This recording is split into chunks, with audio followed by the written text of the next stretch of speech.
All right, well, here we are again. Another fine afternoon. I'm Bill, Hi, I'm Dan. and here we are with another podcast for our Community Corner.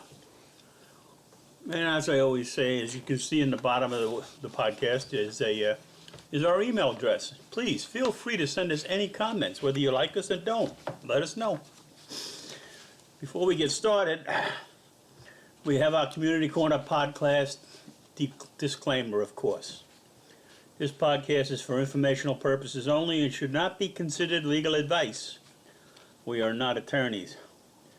We are not responsible for any losses, damages, or liabilities that may arise from the use of this podcast. This podcast is not intended to replace any professional advice. The views expressed in this podcast may not be those of the host or management. So, Dan, I understand we were talking, and going to talk a little bit about leadership today to begin with. So I'm going to give it to you, and let's see what you got. Thanks. Well, I've been looking for titles and topics that we can talk about. You know, I don't see anything from via emails, but I hear a lot of things. I see a lot of things on Facebook. I talk to a lot of people, and one of the biggest things I hear from people, whether it be through MESCO, Bazaar, Helping Hands, these are the different programs that we have inside our own community, the medical equipment part of it. You hear, why aren't they full-time residents? In reference to our board members, you know, that's a big question. And then it brings into, are they good leaders? Are they bad leaders? I know we did Hurricane a couple weeks ago. We talked about that. We're going to circle back around for elections. You know, elections are a big thing. They're coming up. Who wants to run for the board? So we just started talking about elections and how important they are to any community. And in walked one of our own candidates from last year. And we're thinking about maybe having him in next week for a guest speaker, just to talk and chit chat. So what kind of things do a leader's responsibility should they be? These are things that are important to you if you decide you want to run for the board in any community, because they need you. They need input. Whether you're a financial advisor, whether you have some computer skills, you can bring anything to the table. It's real important. Some of the other things that are very important to have: communication skills. I think that's important. Everybody should have those, of course. Open-mindedness. To me, that's a big important one. Integrity and fairness meaning right across the board, especially with all your board members. Treat them all the same way. Right there, I'm going to stop you a second. And let's So we were talking about, integrity on the board, especially. And where I'm from, we have a board member that takes it upon himself to bully anybody that tries to ask a question, and we had one come up yesterday, and the person, all they wanted to know was, what was the total profit for the month? And this board member take it upon himself to bully the person about, don't you do your homework? And on and on and on, trying to tear her down because he don't like her because she asks pertinent questions. I finally had to stop it and say, hey, answer the question. There are people in our community, we found out day before yesterday, that don't get copies of the financials here. And it was corrected yesterday all of a sudden for some reason. But I said to him, just answer the question. Those are the kind of things that cause me to give up the board. This one board member takes every opportunity he can to either to degrade or bully anybody he can. And the problem with that is the president allows it to go on. And the president is the one that's supposed to be in control of the meeting. And this fellow just takes over. So anyway, that's what I had to add right there. Go ahead, Dan. No, we get some good things going here. Involve all your board members. I mean, you shouldn't. It's interesting because somebody made some comment about some of our board members and how well the president had divided things up, and I thought, well, he told three of us to go sit in the corner. He didn't want nothing for us to do at all. Yep. It was disheartening because I had over 300 people in this park that supported me and voted for me, and now they don't have anything to say, which is really true for anything. We don't have anything to say anyway, which brings up a good point. We had a meeting yesterday of the board that had a hot topic out on the board that, there was a small group of people in the room that didn't agree with what the board decided.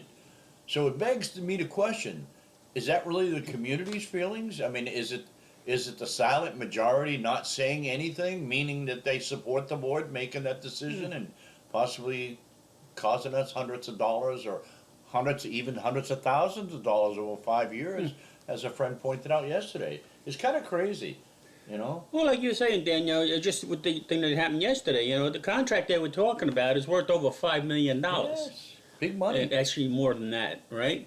Yeah. And there's quite a few people in this community that were unhappy, but we only got 6 to show up at the meeting in person, and I don't think there was more than 2 or 3 people that spoke on the Zoom call. Well, And that was it, There's really no excuse. If you didn't agree with any decisions, the board, whether any board, whether it be our board or your board, that whether they tell you to wear your shoe on the left foot instead of the right foot, or whether they tell you whatever, it doesn't matter. If you really want to say in it, community involvement is the key. Yes. Community involvement is a big key. You got to go to meetings. You got to ask questions. You got to send them an email and say, I want to know why, or what's up, or what. You have to. You really do. And like I said, with this one issue, it's a pretty big issue we discussed yesterday. And, the committee that sent this up to the board to approve the motion, also sent another motion up to hold a town hall meeting to involve as many in the community as we could. And the board just ignored that motion. Wouldn't even talk about it. Wouldn't even talk about it. Well, they've had a few different, about this issue, so- they've had a few different town halls and get-togethers, and not one of them did anybody listen about, really. No. We couldn't get any answers. We used to have a message board here in our park, which was a way for people to go ahead, and it's funny because there wasn't a whole bunch of people in there that had anything to say either, and a lot of the people who moderated it didn't like what had to be said. So, you need to encourage direct communication. You can help control misinformation by having some sort of message board. Here's a big one. I love this one. I highlighted this, underlined it, and even capitalized it. Reduce transparency. In other words, you'll be able to tell people what's going on instead of having them guess. And guess what? Not everybody has email. Not everybody has Facebook. They need to do a better job of communication. They really do. As a whole, I think our park is terrible with that.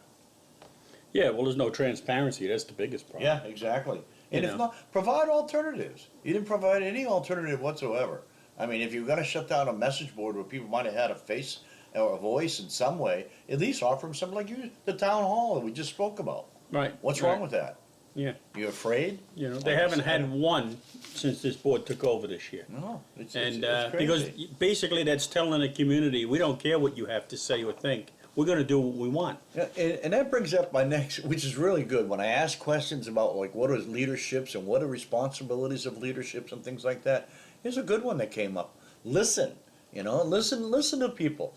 Legal or regulatory constraints, make sure people use them if you have to. Personal agendas, stop with those. There really isn't anything about this that's personal for you. This is about the people that live in our community. Decision-making processes, lack of awareness. Lack of awareness to me was almost a joke. If you don't live here full-time, how can you have lack of awareness? You hear it, you read it on Facebook maybe your wife tells you over coffee in the morning. You need to live here full-time. If you're going to run for the board, that's my feeling. I hear that from a lot of different people. I'm looking for people in our community to support that feeling. How can you do that? Vote. Number one, vote. Run. Get yourself to be elected.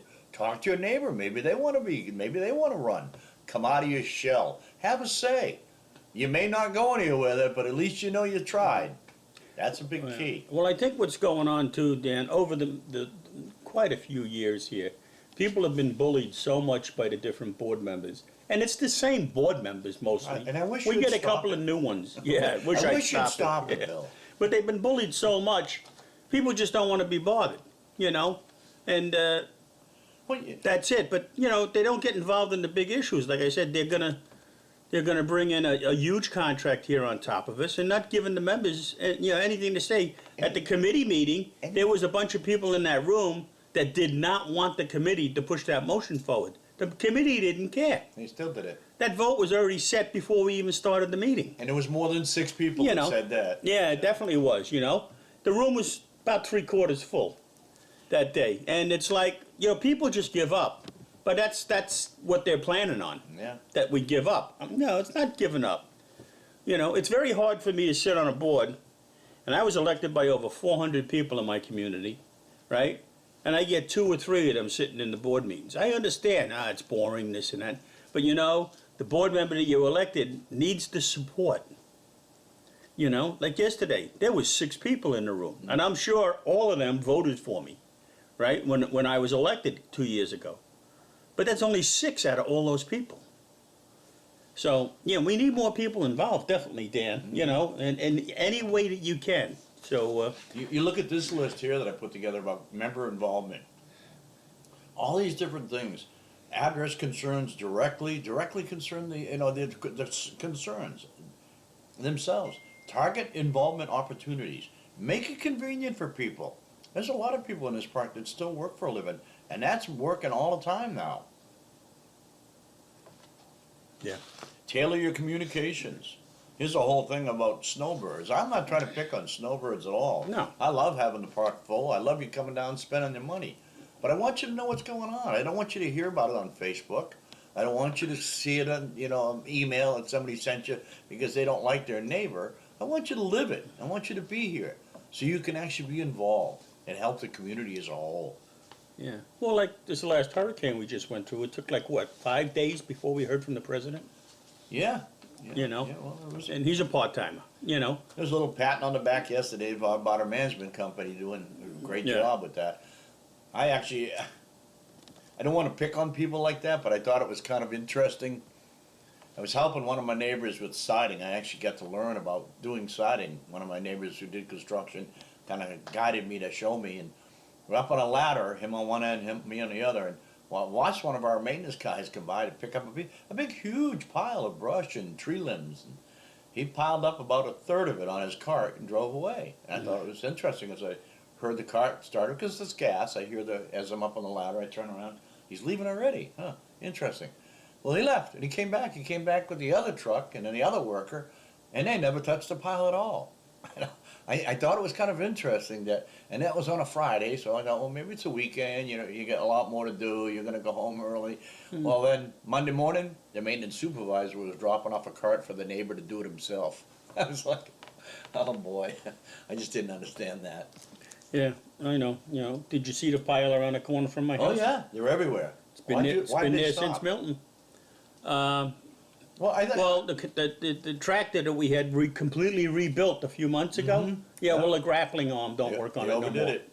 Yeah. And it's like, so I hate to pick people on getting stuff done that don't know what they're doing is very hard. Well, you're working with a crew that's probably older than the people who live here. That's I'm not talking about that. I'm talking about getting things rebuilt. Right. Machinery and that. Yeah. We have a great maintenance staff in this community. We really do. And I think they're overworked for sure because they don't fully staff it. Yeah, they're always shorthanded. But I can understand these guys getting tired. But they're a great staff. They really are. I can't say enough about our maintenance crew here in this park. But like I said, there's no taking care of things ahead of time. I was glad to hear. No preparedness, no pre-plans, no.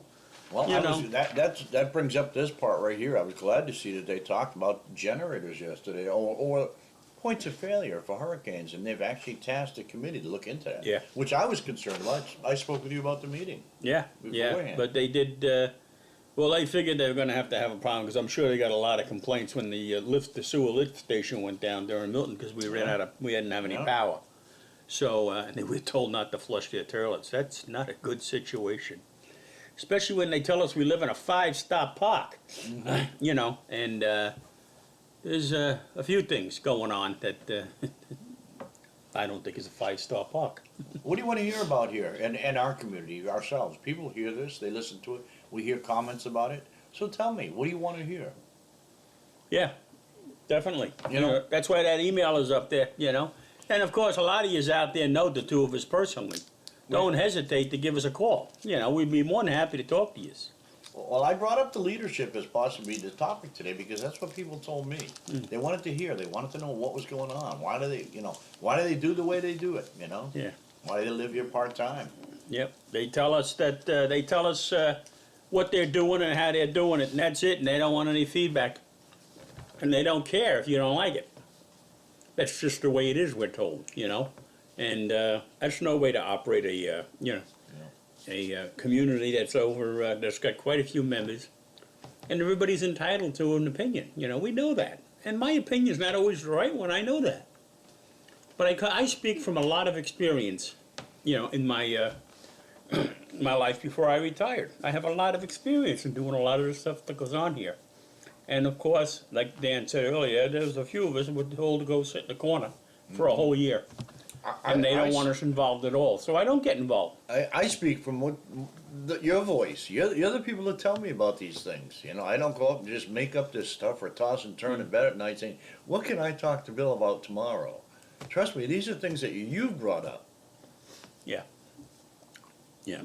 And like Dan said yesterday, and I said it too, I went into that meeting yesterday and I had a whole list of questions on a steno pad from questions that people gave to me to ask. They want to know, they would ask me the question. I didn't have the answer. I says, well, I'll try and get you an answer.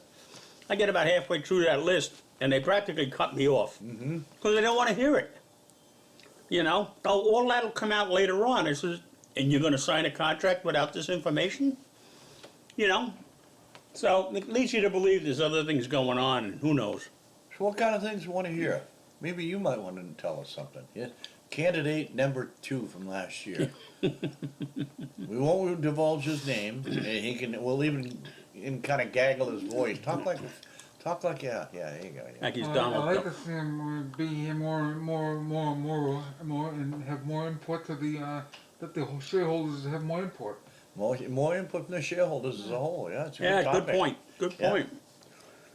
So, And how do we accomplish that? It'd be a great, how do you get more And as a matter of fact, it's funny because I have something here about, it was entitled, Listen, I believe it was. What was it? Well, education, of course, is one. How do you educate the people? And the good, bad, and ugly. But yeah, there was one I had here that was called Listen. And how do you get people that were involved in making decisions to listen to members? Yeah. To let people watch the videos longer than 1 month, and maybe they can email back the committee members and the board. Yeah, I like that. He was just mentioning that, possibly having our meeting videos available longer than 1 month. I don't know if I could ever see a board in our community making a change to that, because they live and breathe and hang on what a lawyer says. A lawyer usually make a recommendation, so if a lawyer recommends that Bill cut his hair and go bald from now on, of course, that's not a very good recommendation, but the board would say, yeah, because the lawyer recommended it. And they'd vote on it. Yeah. Exactly, Yeah. And they make recommendations like that. So I don't know if that would be a great way to go. I love the topic, but, how do you accomplish that? How do you beat a lawyer? Unless you get a lawyer yourself, which isn't a bad thing if you find something you're really, Yeah. horny on. That's a good word. That's kind of last-ditch efforts, though, to go that route. Oh, yeah, no, I don't want I'd to rather see see that. things get settled in the communities, inside the communities. So definitely more involved by the members for sure. And, well, as you all know, we're in the season now where all the Northerners will be coming back. And if your board members are, only live here part-time in your community, well, they should be back. So if you got something bothering you, go knock on their door. Yeah. They ran for the office. Call them up. Call them up. Sometimes you make the right choice, and it doesn't always work out to be. I don't know. But go over and knock on their door, and it's real easy for them to be sitting wherever they live, the rest of the year, and stuff's going on here. Nobody can get to them. You can send them an email. Yeah. What do you want to hear about? I charge you to reach out to me. I'm going to be gone for a few days, out of town, but please, email, text, knock on my door, reach out to me when you see me around the park. What do you want to hear? Okay. What do you want to talk about? All right. Well, you want to think about stuff too. If you have anything you want to add, the next podcast we do, which will be soon, be on election season. And I'm not talking what's going on in this country. I'm talking elections in the communities. That's right. Because we're getting to that stage now where Every now community has candidates have to declare, and so on and so forth. So the next podcast will be about how to get somebody elected that you really want to see on your board. I've heard a lot of conversations from different people, mostly newer and younger people that have joined our community here. They haven't dropped any names yet, but they've thrown a few around amongst themselves that might throw their names into the hat here. So it's good. The good news about the younger generation starting to move into, some of them are actually sitting back and watching what's going on, and they're asking a lot of questions. You know, and I said, well, haven't been able to get any answers on those questions. Well, why not? The board is just doesn't answer them. You ask them that question and they ignore you. You know, because evidently there's agendas going on that we don't know about. But most who of them are knows? personal. Who knows? Most of them are personal. My only agenda is to help the community, and I think most of the people that elected me know that. You know, I'm not looking here to fight with anybody or anything like that, but I'd like some answers, and I'd like to see things getting done. Maybe You know. we'll start telling you to schedule these podcasts where we sit live doing this. You come over, you can sit like our friend here, a candidate from last year, and we'll even share a Tootsie Roll with you. Eh? Well, I'm thinking also, it's only in the development stage now, but I'm thinking about putting a Facebook page up so we can do a live Oh boy, there you go. broadcast. And Dan and I will go live, and we'll take questions and that from the audience. Yeah. You know, so. Pop up a chat window, and Yeah. Anyway, Dan, you got anything else? always great to talk to you folks. Yep, it Want to sure hear is. from you. Want to hear from Yeah, you. we need to hear from you. We Okay. have to. All right. You all have a great day. It's good talking to you. Take See care. you all.